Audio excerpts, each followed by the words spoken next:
while I was researching for this podcast, I came across that probably the only criticism towards you or your winemaking practices is this idea of varietal correctness, that Pinot Noir should be a certain way, and maybe your Pinot Noirs are different. What do you think? What is your reaction to these ideas about the varietal correctness? I absolutely understand that, and have heard it many times. And I'd go back into the kind of evolution of the California wine business overall, with take Napa Valley as kind of the core of it, of putting California on the map of a fine wine region throughout the world. And so that goes back into the '60s, but back in the '70s, '80s, most producers in Napa Valley that were making Cabernet were trying to emulate Bordeaux. That was the gold standard. That was what everybody expected. So if you're making Cabernet or any of the Bordeaux blenders, Petit Verdot, Merlot, your goal was to create something that was as good as the best known cab based wines, which would be Bordeaux. Yep. And then a few people started realizing Napa Valley doesn't have the same climate, the same soils. And what if we farmed it to a different level or a different style, and then produced wines in a way that we felt best captured Mother Nature from that vintage? And that was the beginning of the, let's call it the Napa Valley cult Cabernets. And now today, as we know it, I mean, there are very few producers even trying to make an old world style of Cabernet in Napa Valley. If you want to make Bordeaux, go to Bordeaux. That's the only place you're going to be able to do it. And so I took that same approach when it came to Pinot Noir. And like the producers I mentioned earlier, I saw that they really had something. And I wasn't taking their practices and doing the same thing as what they were doing, but the idea of it being a more Californian bold style of Pinot Noir was in my mind. And then it was kind of like, okay, what do I need to do to get there? And our winemaking has been an evolution. It continues to evolve. What I did back in the early 2000s compared to what we did last harvest, completely different. And that's part of the evolution of it. So if you go back through and taste our wines, you'll see not just a stylistic difference, but you'll see the evolution of winemaking along with that. And that's a great story to tell while you're tasting, in 5-year increments. And to where we are today, but it doesn't, if you rest on your laurels, at some point your brand is going to get boring. You have to continue to evolve, adapt, be better, and so that's kind of that's my philosophy overall. Now, when it comes to the criticisms, I actually like the criticisms. I think that the people that don't like our wines because they are too bold and too boisterous and not elegant enough, not varietally correct. I'd invite them out to the winery and have them see what we do and explain why we do it. Could I make a Burgundy style Pinot Noir? Well, yeah, I guess we do with the Taylor Lane Vineyard, which is like the most coastal vineyard that we farm that's out near Occidental. It's a couple miles from the ocean, just overlooking the Pacific, and it's a rough place to farm.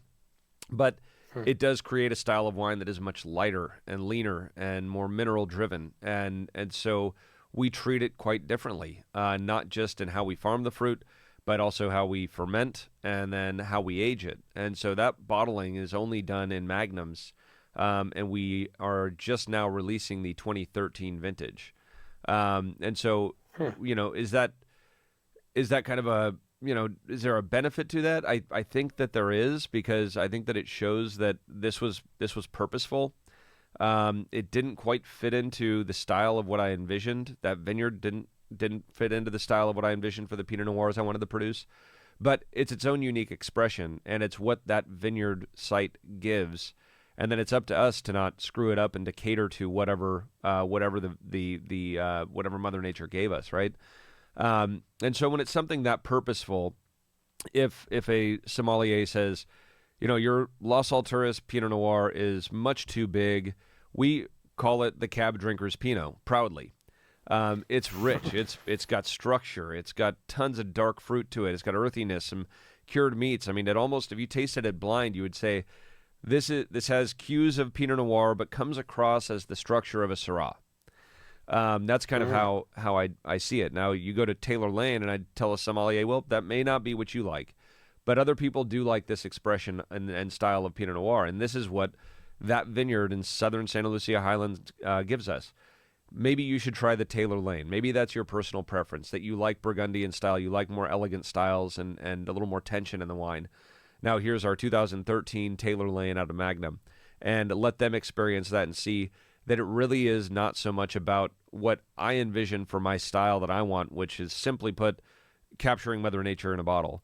But it really is more from a production standpoint, growing standpoint, honoring the site and making sure that you're doing what that site does best.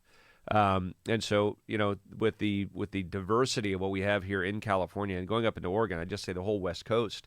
I mean, you have extremely cool regions that you can barely get Pinot Noir ripe, all the way down to very coastal regions that get extremely ripe.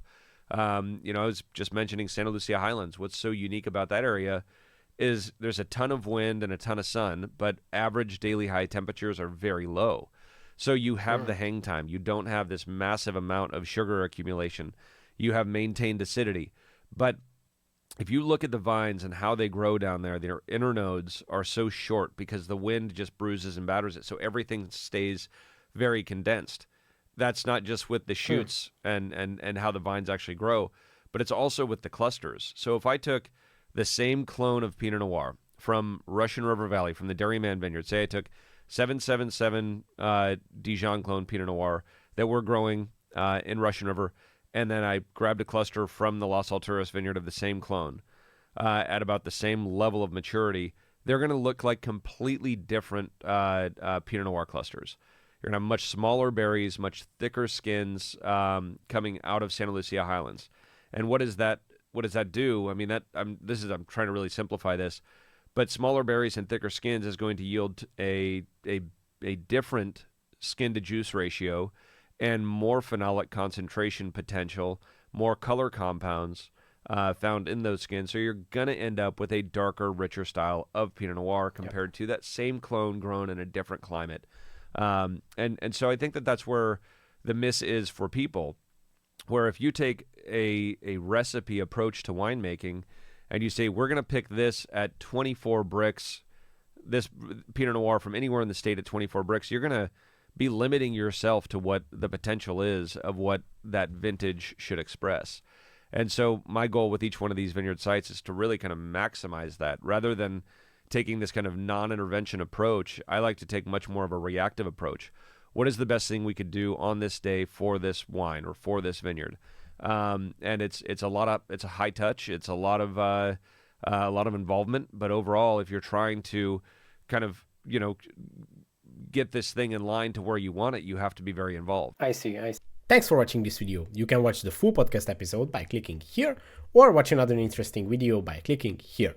Let's continue the discussion in the comment section and see you in the next one.